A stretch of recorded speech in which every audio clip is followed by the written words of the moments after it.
Vamos lá, boa noite a todos. Eu sou Rodrigo Esgail Nogueira, treinador da Trivincity Tecnologia em Saúde e Movimento, uma empresa recém-criada por alguns ex-alunos do curso de Educação Física da Escola de Educação Física e Esporte da USP, a EFE, né? E a gente vem trazendo ao longo desses meses conteúdos diversos, de diversos interesses, que possam estar aí sendo de uso público.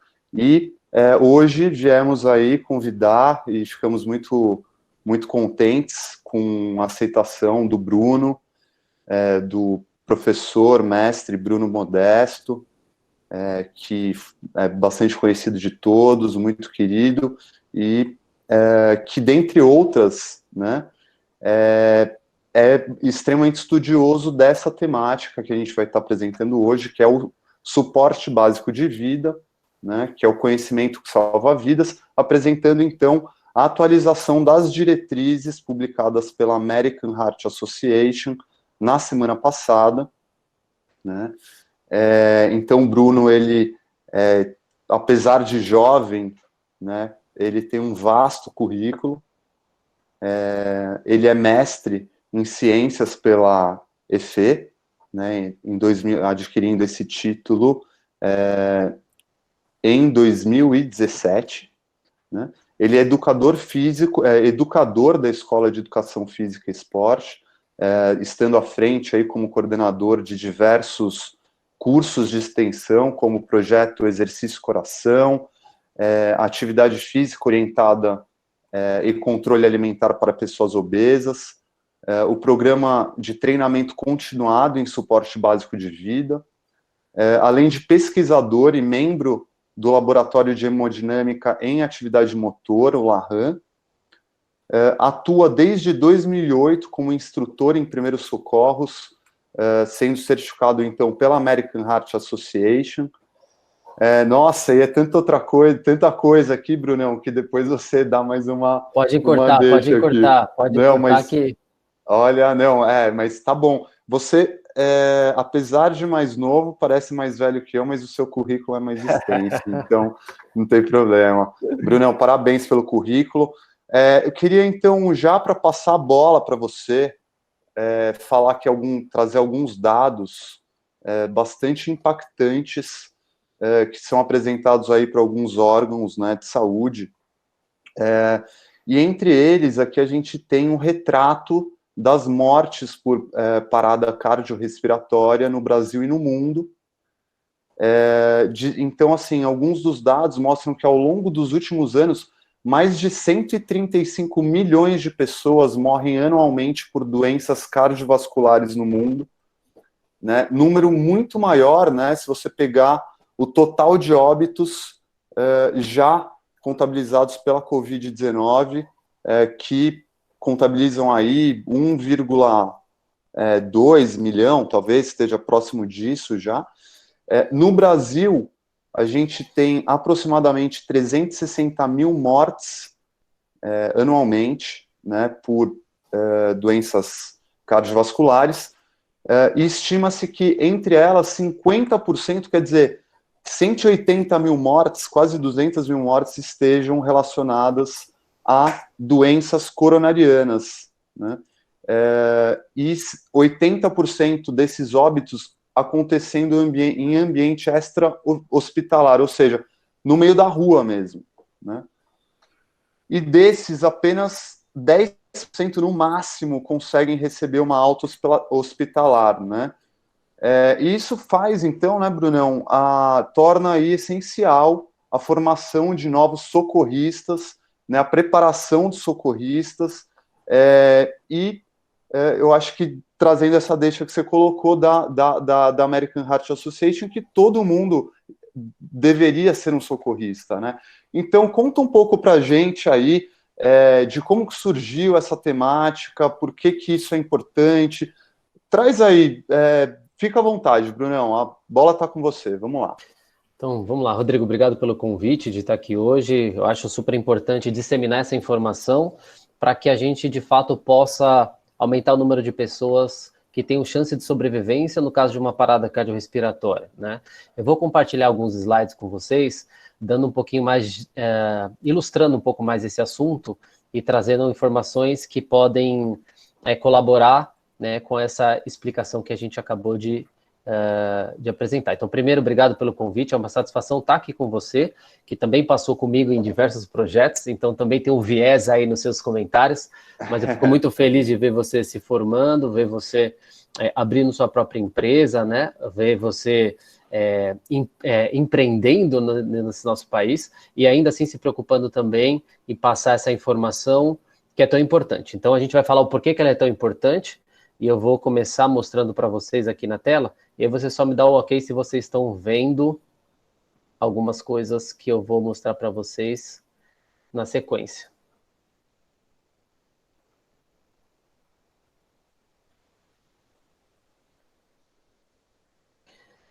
Conseguem visualizar? Tá ok, Brunão, pode seguir. Então, maravilha. Então, nosso tema hoje, o que a gente vai falar e do que a gente não vai falar. Então, a gente vai falar do suporte básico de vida. O suporte básico, ele acontece fora do hospital. Então, de fato, nas pessoas que estão no cotidiano, aquelas pessoas que podem fazer a diferença no seu próprio bairro, no seu local de trabalho, e quando se deparar com uma parada cardiorrespiratória. Então, vocês vão ouvir bastante esse termo hoje, e a gente vai falar um pouquinho disso. Então, corroborando aí com os dados que o Rodrigo trouxe, é importante destacar que a principal causa de morte em todo o mundo, e no Brasil não é diferente, são as doenças cardiovasculares. No mundo inteiro isso corresponde a quase metade das mortes, e no Brasil isso também se destaca. O que a gente tem aqui no nosso gráfico, que eu quero mostrar para vocês, deixa eu só voltar aqui um pouquinho, que ele andou sozinho. É isso, aqui. Então a gente tem que dessas doenças, 75% das mortes, né, são causados por doenças coronarianas. Então, existe uma relação entre doenças cardiovasculares, sendo as mais comuns, a gente fala do infarto e do AVC, as mais conhecidas, né? E essas doenças podem levar a uma parada cardiorrespiratória. Então, depois a gente vai falar um pouquinho da diferença. O que é um infarto? O que é uma parada cardiorrespiratória? Vamos falar o que é uma coisa, o que é a outra. Mas existe uma ligação, sim, entre elas, entre as doenças coronarianas, principalmente, e a parada cardiorrespiratória.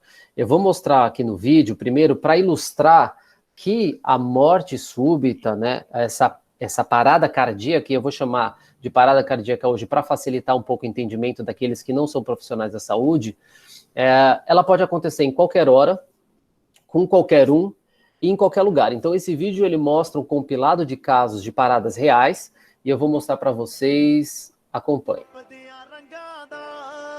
Aqui é no escritório, o indivíduo tendo uma parada cardíaca.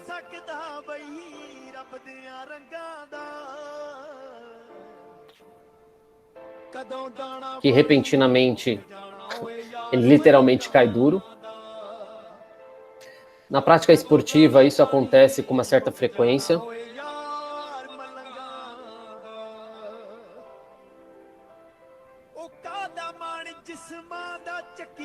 Aqui é aquele engraçadinho que foi andar em cima do trem e tomou uma descarga elétrica, tá? A gente tem alguns outros casos que vale a pena mostrar aqui no finalzinho. Aqui um parlamentar no meio da sua fala.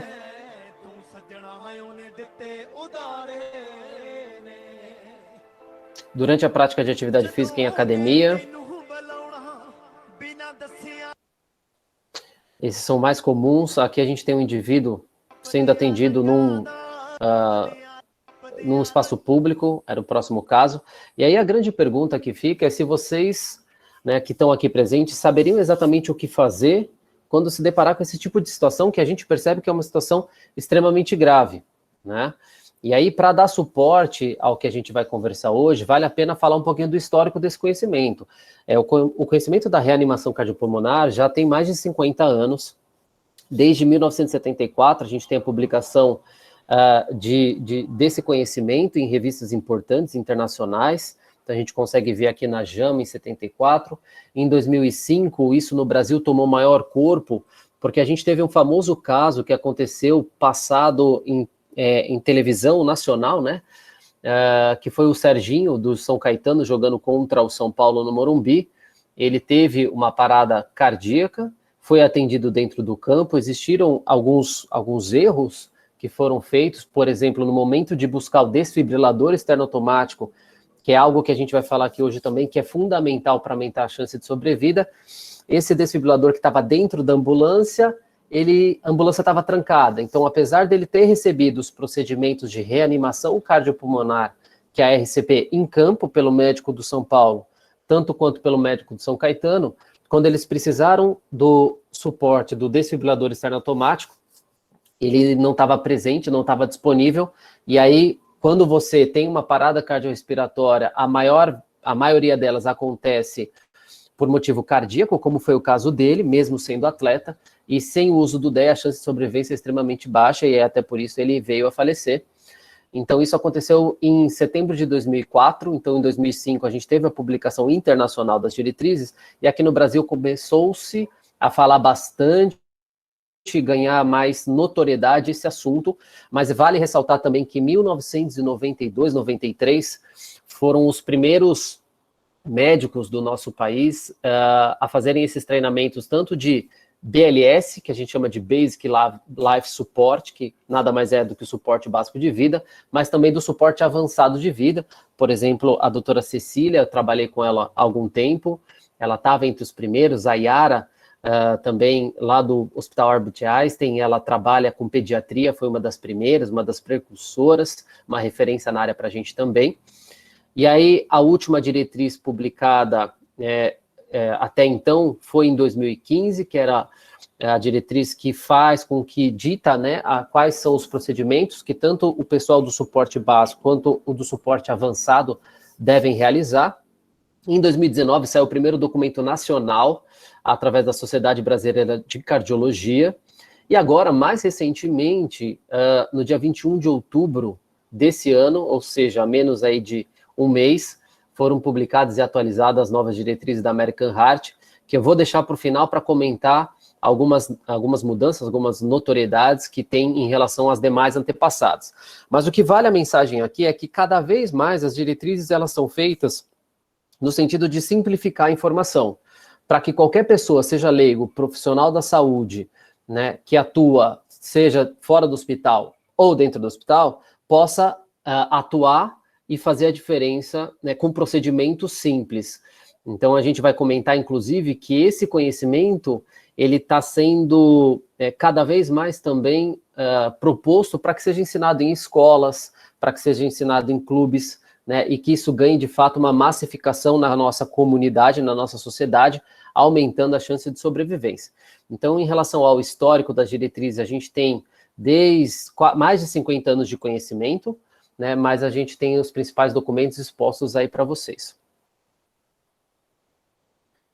Outra coisa que vale a pena destacar, agora em 2020, no mês passado, foi pela primeira vez, né, essa diretriz ela foi lançada virtualmente, então eu assisti, foram 4 principais vídeos que ficaram disponíveis, né, 3 deles disponíveis para o público em geral, um deles disponível somente para os instrutores que são vinculados à American Heart Association. Depois disso, no mesmo dia, foi publicado na revista Circulation, né, as diretrizes em inglês, compostas de mais de 7 partes. O que nos interessa hoje é o suporte básico e avançado, né, para adultos. Também foi publicado lá no site da American Heart, já em português, o Highlights. O Highlights é um documento em que eles pegam os principais pontos, sem aprofundar tanto nas explicações, sem aprofundar tanto nos mecanismos das manobras que são propostas, isso já em português, e aí depois eu posso, inclusive, disponibilizar o documento para vocês. Na sequência, né, uma vez que teve o encontro internacional, a gente também começou a ter aqui no nosso país as grandes notoriedades da área. Então, o Dr. Sérgio Timerman, que é do INCOR, junto com outros médicos, fizeram um webinar na Sociedade Brasileira de Cardiologia, falando, né, a respeito do lançamento das novas diretrizes, destacando aquilo que é mais importante. E, na semana passada, o pessoal do INCOR, a doutoranda, né, a nossa enfermeira, colega, a Tatiane Faccioli, falou do suporte básico, o próprio Dr. Sérgio Timerman, que é a referência da nossa área no país, e coordena né, lá o nosso laboratório de treinamento e simulação de emergências do INCOR, falou também de outros pontos. Então, tudo que a gente vai pontuar hoje está baseado nesses documentos e webinars, mas a gente vai passar de uma maneira mais simplista para que não fique um conteúdo muito acadêmico, muito pesado, e sim mais um bate-papo informativo. Tudo bem até aqui, Rodrigão? Não, tudo ótimo. Manda bala. Na verdade, eu queria te fazer uma pergunta. Pode falar. Para quem não conhece, como que acontece uma parada cardiorrespiratória? Você vai chegar lá, né? Vou mostrar para Então, vocês tá. aqui, inclusive que naqueles vídeos que foram passados, né, o que a gente pode demonstrar? Tem um vídeo recentemente publicado, eu vou pular para ele e depois eu volto para algumas informações, que mostram algumas informações relevantes, foi publicado pelo INCOR, está disponível na internet para todos, e eu trouxe para vocês porque ele vai mostrar para o cidadão leigo, então para aqueles que não são acadêmicos ou profissionais da saúde que estão acompanhando a gente, esse vídeo ele fala muito, né? A principal mensagem dele foi publicada no dia da reanimação, que também foi comemorado em outubro desse ano, né? É comemorado em todo outubro, e a grande mensagem é que todos os cidadãos do mundo podem salvar uma vida, né? Quem vai falar inicialmente do vídeo é o Dr. Sérgio Timmermann, ele vai passar alguns dados, mas depois vai mostrar uma simulação de uma parada cardiorrespiratória e como o leigo deve atender. Aí, a partir de então, eu comento em cima do vídeo porque fica mais ilustrativo. Pode ser assim? Fica à vontade, tá ótimo. Vamos lá, então. A parada cardíaca resulta em aproximadamente 17,8 milhões de mortes em todo o mundo. No Brasil, são quase 360 mil pessoas por ano, quase 800 por dia. Muitas dessas mortes ocorrem fora do hospital, em nossos lares ou em locais públicos. Em algum momento, você pode presenciar alguém ficar inconsciente e parar de respirar. E você pode ser a única pessoa que poderá fazer a diferença. A cada minuto, sem realizar as manobras de ressuscitação, reduzirá significativamente as chances de sobrevivência.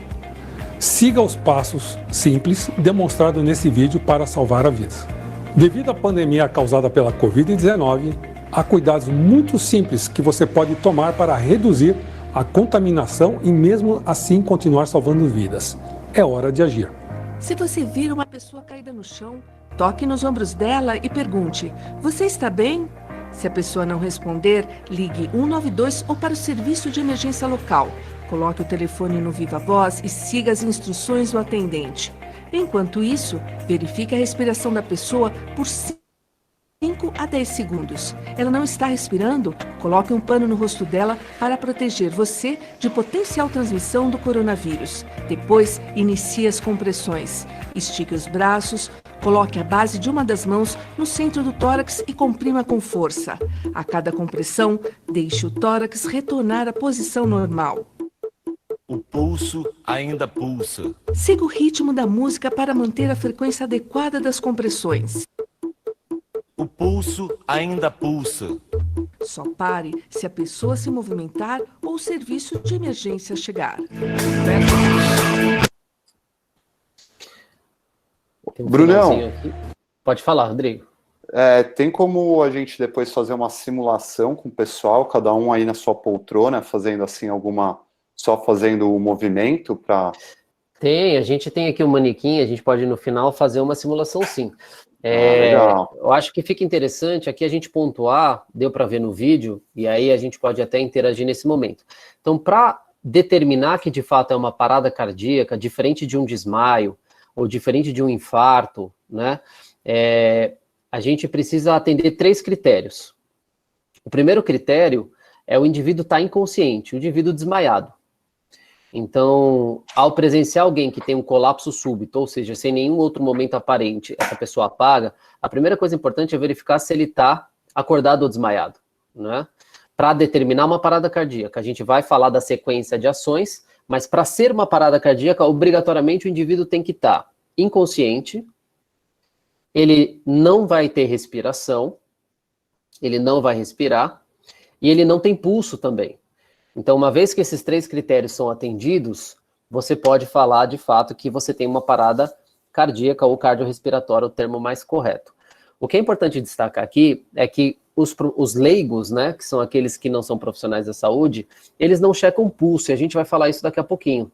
Então, para quem não é da área da saúde, uma vez que você presencia um colapso súbito e consegue, com essas manobras simples, perceber que o indivíduo está desmaiado e sem respirar, você já deve iniciar as compressões para que esse indivíduo tenha chance de vida. Se vocês prestaram atenção, nesse vídeo eles colocaram uma musiquinha nacional, a gente sempre usa músicas internacionais para os treinamentos, né? Mas dessa vez eles colocaram uma música internacional, muito interessante, mostrando o ritmo que deve ser feito as compressões. A gente vai chegar lá. No final da nossa conversa, a gente tem ainda um tempo para isso, a ideia é que as pessoas que estão aqui presentes saibam identificar, que é esse primeiro passo, saibam quais são as principais manobras, principalmente a questão das compressões, por isso o meu amigo está aqui, na verdade a minha amiga a Ene, né, vamos falar um pouquinho disso, e depois tirar algumas dúvidas principais, principalmente os pontos de atualização das diretrizes para aqueles estudantes e as pessoas que já tiveram contato com esse corpo de conhecimento. Vamos lá, tá ótimo. Maravilha. Então, eu vou voltar aqui e vou mostrar aqui para vocês um pouquinho da história da Ene, que acho que vale a pena vocês saberem. A Ene foi, hoje ela é o rosto mais, a gente fala que ela é o rosto mais conhecido do mundo, né?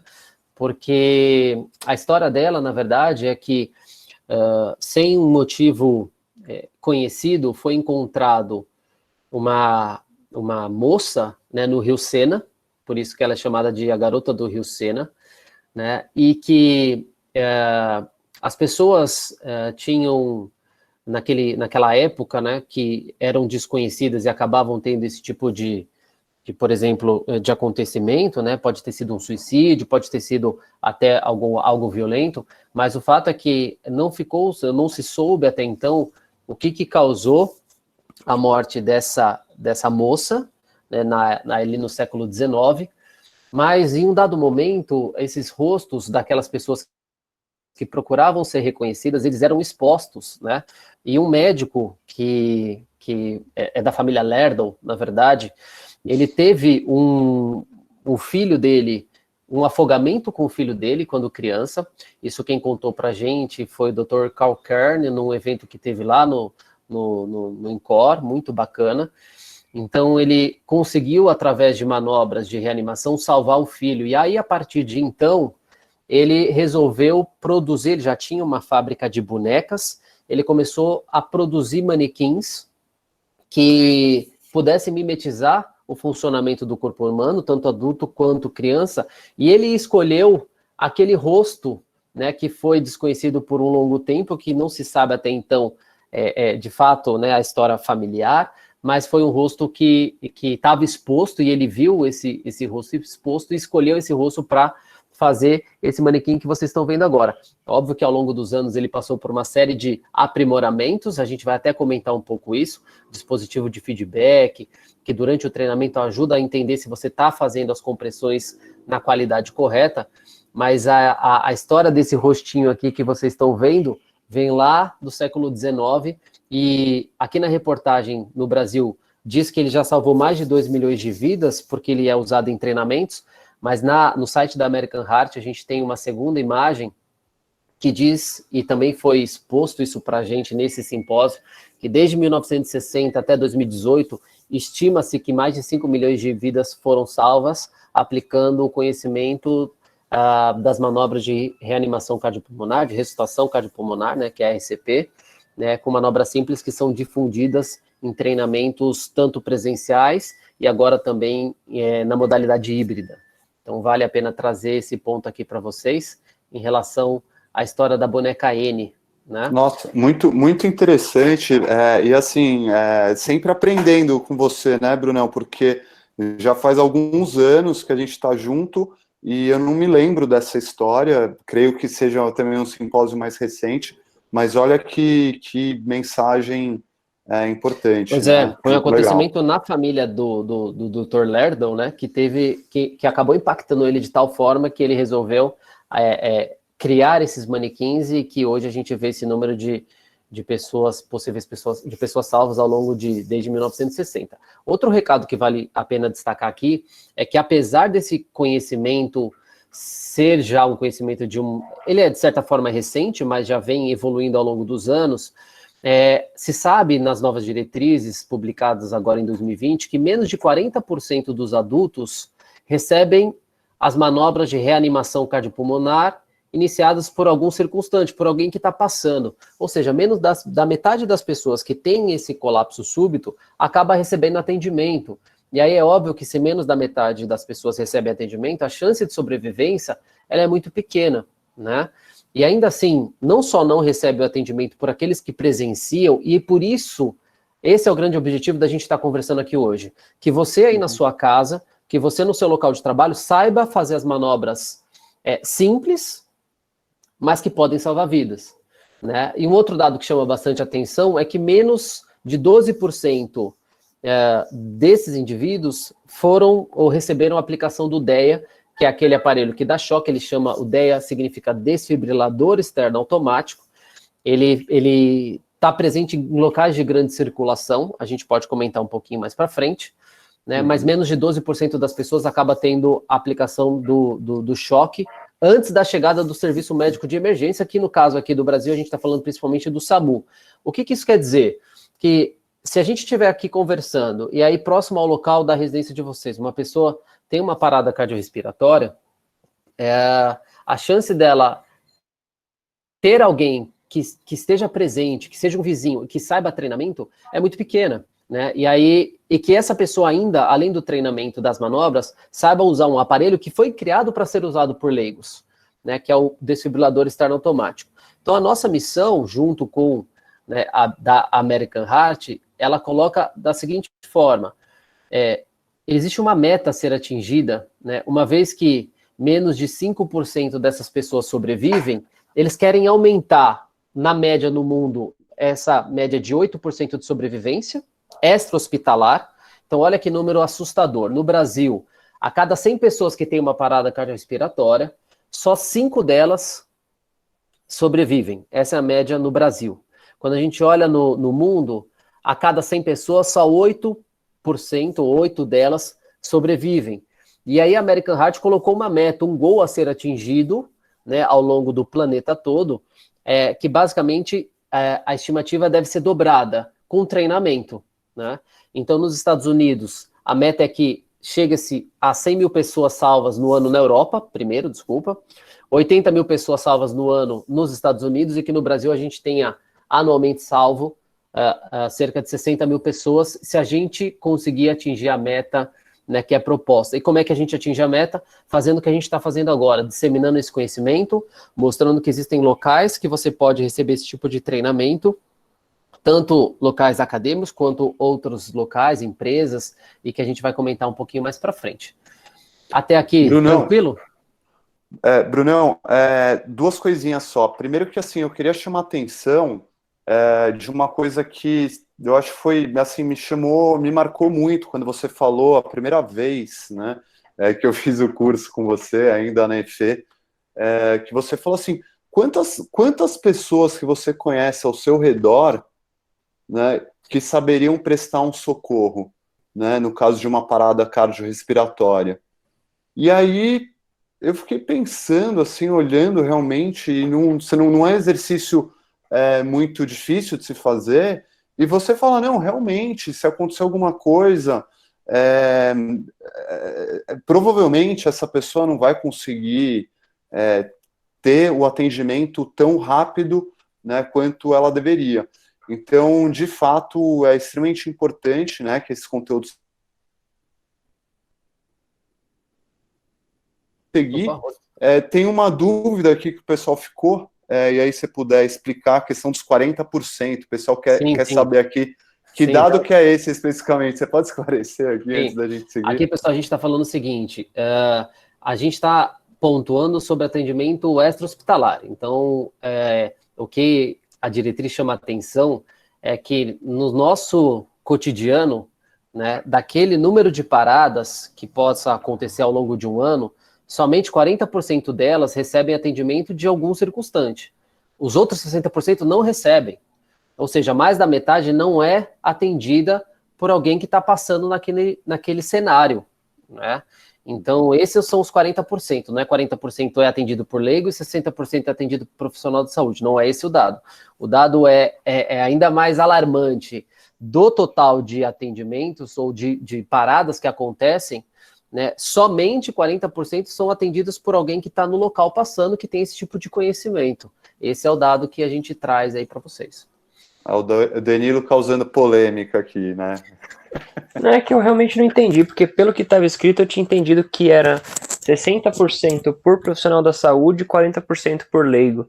Mas então, na realidade, só 40% são atendidos, é isso? Exato, por circunstantes, ou seja, por leigos que estão ali passando naquela cena, por exemplo, né, que presenciaram aquela parada cardiorrespiratória. Quando você pega do número total e olha, bom, dessas pessoas que tiveram parada cardiorrespiratória do lado de fora do hospital, ou seja, no nosso dia a dia, quantas são atendidas? Menos de 40% foram atendidos por algum leigo que presenciou a cena, porque os outros, as pessoas não sabiam o que fazer. E essa é a grande mensagem de hoje, né? Se você presenciar uma parada cardíaca, faça alguma coisa. Porque como o Dr. Sérgio mostrou lá no vídeo dele, institucional, a cada minuto que passa, se você não atender, a chance vai caindo de 7% a 10%. Vamos arredondar para 10% para facilitar a conta. Se no minuto 1 eu tenho menos 10%, no minuto 2, menos 20, menos 30, menos 40, menos 50, depois de 10 minutos, se você não iniciar nenhum tipo de manobra, por mais que você pegue o seu celular e chame ajuda, a ajuda muito provavelmente vai demorar mais de 10 minutos para chegar, né? O tempo ouro do SAMU, eles esperam chegar em até 10, 12 minutos, mas isso é dentro de uma expectativa muito positiva, né? Numa cidade, por exemplo, como São Paulo, dada a sua dificuldade de trânsito, né? Se você ficar conversando ou passando as informações para o SAMU e passar de 10 minutos, quando você desligar e o SAMU chegar e você não fez nada, né, além de chamar ajuda, essa pessoa já vai estar morta. Esse é o ponto que a gente está discutindo aqui. Então a grande mensagem é, você deve sim chamar ajuda. Essa ajuda, inclusive, vai te ajudar no atendimento, como vocês viram no vídeo da Tatiane, e eu vou replicar aqui para vocês passo a passo com muita calma. Né? A pessoa caiu, o que a gente faz? Né? E aí, quando você viu lá no vídeo da Tatiane, ela deixa o celular no Viva Voz para o atendente do SAMU te ajudar. Ele vai ali do outro lado falar, senhor, verifica se ele está acordado ou desmaiado, bata nos ombros dessa pessoa. Senhor, verifique se ele está respirando, olhe para o tórax e observe por cerca de 10 segundos. Veja se existe uma expansão do tórax. Uma vez que determinar junto com você que essa pessoa não responde e não respira, ele vai falar para você fazer compressões fortes, rápidas, sem parar, e toda vez que você comprimir, permitir o retorno total do tórax. Ele vai te ajudar a atender, mas você precisa fazer algo se você presenciar, porque ligar para ajuda e esperar a ajuda chegar, com certeza vai ser tarde demais. Ô Brunão, antes de passar para a sequência propriamente dita, não sei se você preferir seguir nessa ordem também, tudo bem, mas talvez, você poderia, que tipo de esforço hoje, então, está sendo feito para disseminar esse conteúdo, né? Antes da gente entrar na sequência. A gente sabe aí, então, de alguns marcos legais, né, que hoje têm sido estabelecidos. Você quer falar disso agora ou você prefere falar depois? Você que manda. Não tem problema, Rodrigo. Nas novas diretrizes existe todo um capítulo sobre educação, né? E aí eles colocam diversos pontos em relação a treinamento, inclusive incentivando que o próprio indivíduo leigo, né, tenha o que eles chamam de prática deliberada, que é a incorporação de um modelo de prática, de aprendizagem, onde você tem uma autonomia para a aprendizagem, né, com uma certa meta, mas que isso pode ser feito por você na sua própria casa, e a American Heart, por exemplo, tem pequenos kits de alguns manequins que você infla e pode fazer na sua casa. Você pode, eu vou deixar aqui para vocês ao final um link que você pode construir o seu próprio manequim desse e treinar com a sua família, né, com material reciclável. Mas na nova diretriz eles colocam pontos bastante importantes, reforçando a necessidade, né, que esses treinamentos sejam de fato difundidos, desde o nível da escola fundamental até ensino médio. Nos Estados Unidos, para vocês terem uma ideia, quando o indivíduo chega no nível da faculdade, ele já teve esse tipo de treinamento pelo menos 3 vezes. Aí eu volto para a nossa pergunta e nossa reflexão aqui, né, do nosso próprio público, tirando aqueles que são profissionais da saúde, olhando para os nossos vizinhos, para os nossos familiares, né, quantas vezes, ou você já ouviu falar sobre isso? Se acontecesse dentro da sua casa, se acontecesse na porta do vizinho, você saberia o que fazer? Então, no Brasil, a gente ainda tem um caminho a galgar em relação à disseminação desse conhecimento, mas com certeza ele tem ganhado força, né, e tem sido bastante enfatizado desde quem faz essas recomendações, que são as diretrizes que a gente está comentando aqui, e a gente tem um capítulo especial só sobre isso, falando de educação desde a época do fundamental, falando de educação continuada, falando de, diferente do que se propunha agora, falam-se em alta frequência de treinamento, mas de maneira mais curta, que isso seja feito mais vezes, mas de maneira mais curta. Essa alta frequência ajuda a ter um maior aprendizado.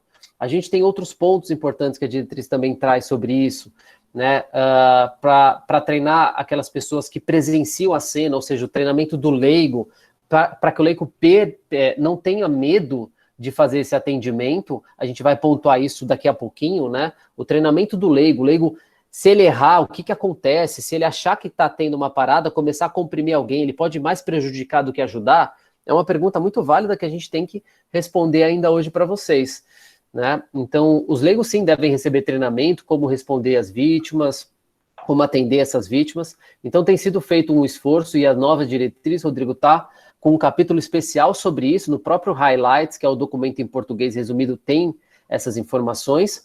E a gente tem também uma atenção de centros de treinamento, uma expansão do número de centros de treinamentos, até de empresas que têm disseminado esse tipo de conhecimento, dada a sua importância, porque ele de fato pode salvar vidas, não de estranhos, mas dentro da sua própria casa, dentro da sua comunidade. Então, quanto mais pessoas forem formadas, treinadas, maior a chance de você ter uma comunidade mais segura, de você poder fazer a diferença na vida do próximo. Muito bom, obrigado. Vamos lá. Então vamos lá, eu vou passar aqui em relação à sequência do atendimento já, e depois eu faço até uma pequena demonstração aqui para vocês. O que tem sido bastante enfatizado desde 2015, e mais agora corroborado em 2020, é a sequência de ações. Então olha só, a gente viu no vídeo que a Tatiane, né, a nossa querida enfermeira, a primeira coisa que ela fez foi ver se o ambiente estava seguro, para se aproximar, bateu no ombro da vítima, a vítima não respondeu. Vamos relembrar comigo. Uma vez que a pessoa não responde, ela pegou o celular, discou, qual número que ela discou? 192. Discou o número 192, deixou no viva voz para o atendente do 92 ajudar nesse atendimento, verificou se a pessoa estava respirando, olhando para o tórax, eu vou fazer isso com vocês daqui a pouco, e iniciou as manobras de compressão. Então, a primeira manobra que de fato você faz é a mais importante, que são as compressões. E esse slide ele mostra isso. Antigamente, 2010, 2005 para trás, existia o que a gente chamava de ABC da vida. Você primeiro abria as vias aéreas, fazia 2 ventilações e aí então ia comprimir. Mas o que acontecia na maioria das vezes? As pessoas se sentiam desconfortáveis ou até mesmo tomava isso como um impedimento, uma vez que tinha que fazer boca a boca num desconhecido. Uma coisa é você fazer uma ventilação boca a boca num familiar seu. Outra coisa é você fazer ventilação boca a boca em alguém que você não conhece, ou mesmo que está com sangramento, um fluido corporal. Então as pessoas elas barravam nesse momento e acabavam por não seguir no atendimento. Então a American Heart, através de vários estudos ao longo dos anos, passou a letra C, que era a última, para frente. Então hoje a gente fala que é o CAB, como vocês estão vendo aí na imagem. A manobra mais importante são as compressões. Inclusive o indivíduo leigo vai fazer só compressões, aquele leigo que não é treinado. O leigo que recebe treinamento, se sente apto e tem um dispositivo de proteção, ele também pode fazer as ventilações, assim como o profissional da saúde, mas só se tiver proteção e de treinamento para isso. Mas a principal mensagem é: faça compressões, porque a maioria das paradas, elas são de origem cardíaca no adulto, e nos minutos iniciais, a saturação de oxigênio, ou seja, a concentração de oxigênio no corpo, ela permanece elevada até 7, 8 minutos, e depois ela cai. Então é mais importante você fazer esse sangue circular através das compressões. O seu coração não está conseguindo fazer isso, então você está fazendo isso por ele. E aí dá chance de sobrevivência até a chegada do suporte avançado, que vai poder fazer ventilações, por exemplo, junto com compressões. Brunão, até a última atualização, a sequência correta trazia ventilações apenas para profissionais da saúde, né? Como que ficou isso agora, a partir dessa nova atualização? Isso se mantém, então apenas os profissionais da saúde realizam a manobra fazendo as ventilações também, e os leigos se mantêm apenas com compressões, ou mudou isso de novo? Não, na verdade só teve um reforço de informações, Rodrigo, até vou pontuar isso daqui a pouquinho, mas só de uma maneira mais simplista. Já em 2015, você tinha separado o leigo que ele não é treinado, ou seja, a pessoa que está andando e presenciou. O leigo que já passou por um treinamento e o próprio profissional da saúde. Então, desde 2015, o leigo faça só compressões. O profissional treinado, o leigo treinado ou profissional da saúde, faça compressões e ventilações se você tiver um dispositivo de barreira e se sentir seguro e apto para isso. Então, a gente já tinha essa informação em 2015 e ela foi enfatizada agora em 2020. Perfeito. Então, olha só, eu vou até aproveitar para mostrar aqui a cadeia de sobrevivência, destacando exatamente essa diferença. Essa cadeia de sobrevivência é uma sequência de ações que mostra todas elas ligadas, né, dando uma ideia de elos de cadeia, para uma interligada na outra, mostrando quais são as sequências. O primeiro aqui em cima, eu vou passar muito mais rápido, porque ele é para quem trabalha no intra-hospitalar e não é o nosso foco aqui hoje. Né? Eu vou mostrar principalmente aqui em relação ao segundo, eu quero que vocês foquem nesse segundo. Então, a primeira coisa que ele mostra aqui para a gente é que a gente deve fazer o reconhecimento da parada cardiorrespiratória e chamar a emergência. Essa emergência a gente já sabe que número que a gente deve ligar. Uma vez feito isso, a gente vai para o segundo elo, que é fazer as manobras de reanimação ou de ressuscitação cardiopulmonar de alta qualidade. Essa alta qualidade ela é bastante enfatizada nessas novas diretrizes, e vocês podem ver na figura que ela é representada por uma mãozinha entrelaçada, ou seja, uma vez que você identificou a parada e chamou ajuda, vamos fazer as compressões torácicas. Depois que a gente iniciou as compressões, a gente vai fazer o uso do desfibrilador externo automático. A gente vai comentar um pouquinho mais sobre ele. Aí, a partir de então, é chegado o suporte avançado, que é o SAMU, onde o indivíduo deve receber os cuidados pós-parada cardiorrespiratória. E aí, aqui a gente tem o último elo, que é uma grande novidade dessa nova diretriz, que é a recuperação, ou seja, não adianta só levar para o hospital e ele ter os cuidados lá, mas o novo elo, que é o elo da recuperação, ele fala como a gente está entregando essa pessoa de volta para a sociedade.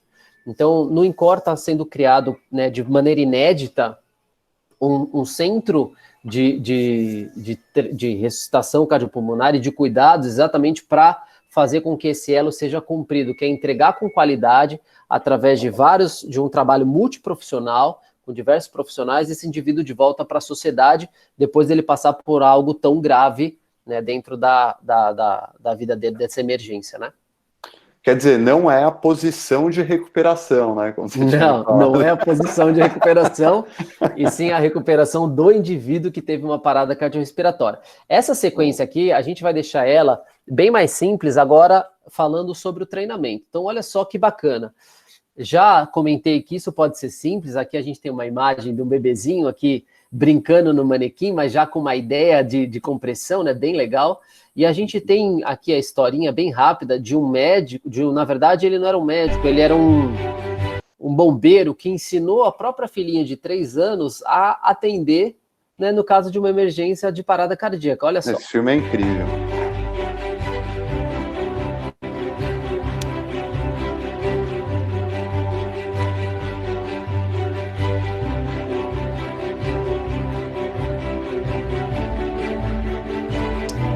Ela fazendo as compressões.